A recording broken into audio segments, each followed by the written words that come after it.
what we're going to talk about get today. This out of the way, or? No, I'm just going to move the camera, I think. I can take some of this junk out of here. All right. So, Eddie, give me this camera over here, hopefully. So, you'll look, if you'll notice, we have this vintage. It's so cute. Oh, I'm going to make everybody sick as I... And there we go. Okay. So, what we want to talk about today is, the reason I chose this machine is everything on here is the same as the Luminaire. The component. The component parts are very similar. Exactly the same. But the component parts are very similar, what we're going to be talking about. But they're much more obvious on the... I'm sorry. I should have... okay, there we go. Why does that not want to stay put? There we go. Okay, then we'll... Because that is everything I want to look at right there. Okay. So what we want to talk about today is I want to show you, a lot of times I get calls or a machine comes in and you'll see that thread nest that I've got going on right there. Look at that mess. Now, the thing about that is everybody sees that mess and they assume that their bobbin tension is all screwed up, but there's a problem with the bobbin. The truth is that has nothing to do at all with the bobbin. This is on the bottom of your fabric, but that all those giant loops and everything, that's actually a result of one of two things happening on top. Now, originally I was going to sew and make this happen and you all could watch, but the problem is that jams this machine up and it takes me about 10 minutes to fix it. What will happen is there's two things you want to look out for if you ever run into this mess. The first one, and the most likely, is your take-up lever, which is this here. I'm going to turn it this way. This here is your take-up lever.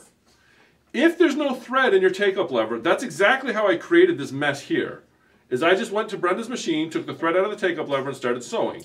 You let her do that? And it sounded... You did that online? And it sounded like the machine was going to blow up, so I didn't do very much of it. But when you do this, you will hear it, and you'll be like, oh my gosh, what happened?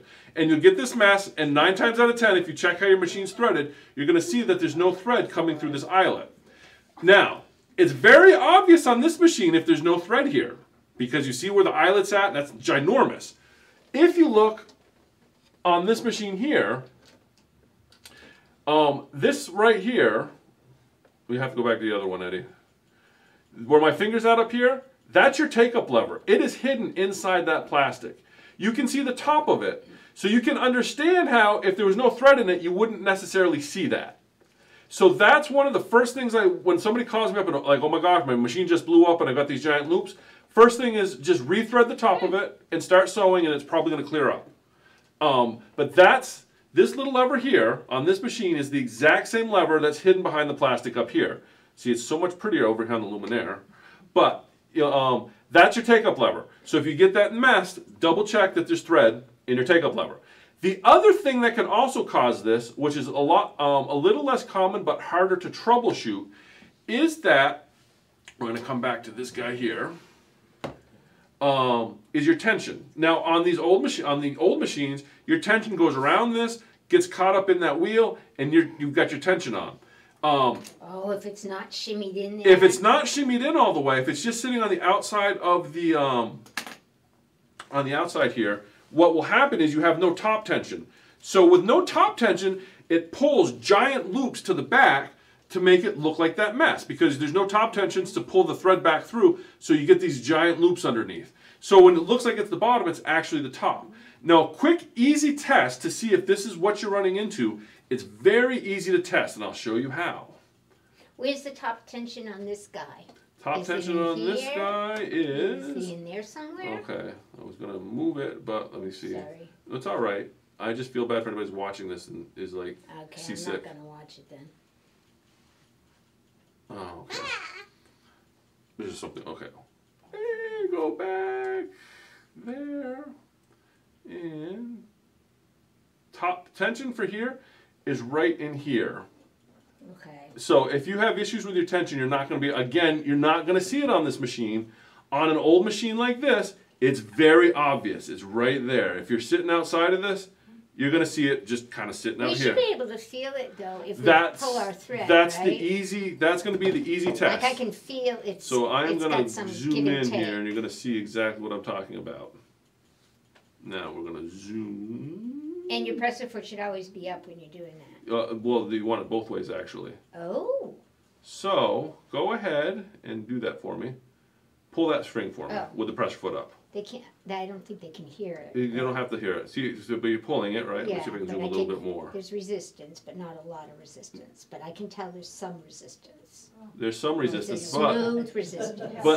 but the It's not totally You're making us sick. okay. So there's a little bit of resistance, but the foot's up. Now, if you Yeah. put the foot down, no, go ahead and pull it. Yeah, see my needle. You know, you my, see- this is you how know, you can you- break a needle. Yeah, but can you all see that needle move a little bit? See, it's wagging its Yeah, little tail. it'll pull, and if you pull it straight back, you should be able to pull it without breaking the needle. Well, I don't really want to.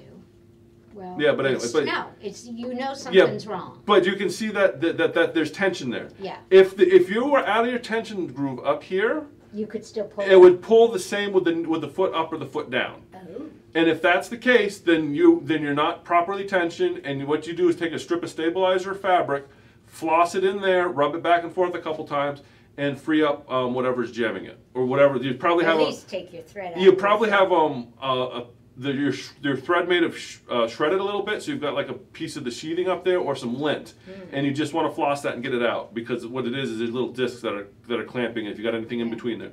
And the easy test is just pulling the thread through the needle, because it will, if it pulls the same with the foot up or down, that means there's something there. It should pull harder with the foot down.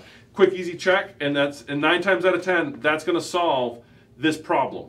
It's either going to be check your uptake lever, or you've got something stuck in your tension assembly. Like I said, on these old machines, it's way obvious, and that's why you hardly ever run into these problems on the old machines, is because well, you can see because that. people don't get it.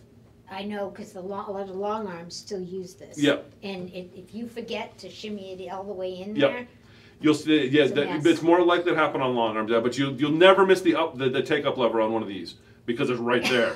It's like, oh, there's no thread there, but you do we'll see it. see. On newer machines, it's really easy to miss. So that's what I've got for kind of tech tips tonight. Yeah, I like it. Like I said, It's just not your bobbin, people. it's not your bobbin. It looks like it's your bobbin often because it's happening on the bottom of your fabric. But 9 times out of 10, it's either the fact that there's no tension in the top tension, or your thread jumped out of the take up lever. And there is a couple models, there's a couple Janome models that it'll happen randomly.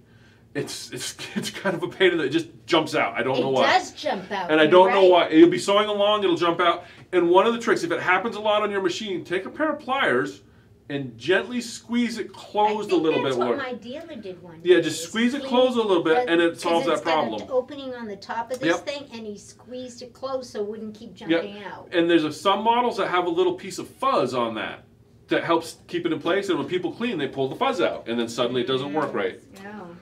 But anyway, that's all I have for That's pretty the cool, Brent.